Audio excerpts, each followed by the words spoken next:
Hello and welcome back to Tutoring with Gavin. In this series of video tutorials, I'll be showing you how to get a great grade in the English language exam. All of the exam boards have a section that tests your creative narrative and descriptive writing skills. In this video, I'll take you through my top tips for writing a grade 9 description of a character, whether it is for a narrative story or a descriptive piece. So number 1, be careful with your choice of words when describing a character's appearance. Find something unusual or amusing that makes the reader want to know more about them. In Catch-22, for example, by Joseph Heller, he describes a badly injured patient in a military hospital using irony initially.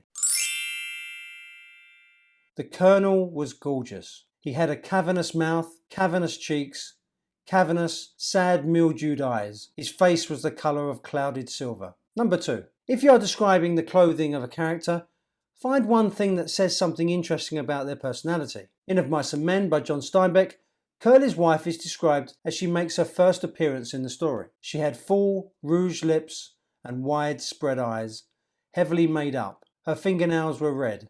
Her hair hung in little rolled clusters like sausages. She wore a cotton house dress and red mules, on the insteps of which were little bouquets of red ostrich feathers. The reason this appearance seems unusual is because she lives on a dirty and dusty old ranch. All of the men dress simply, which makes her stand out. This probably says a lot about her personality. She wants attention. Steinbeck uses the colour red as a motif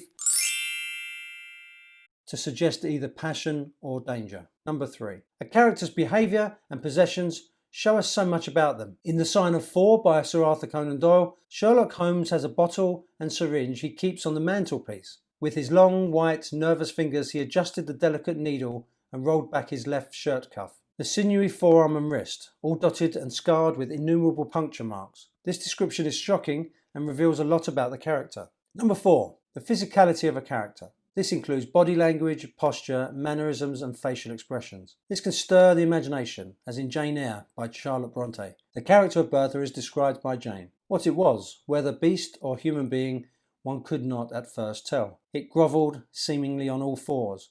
It snatched and growled like some strange wild animal. Number 5.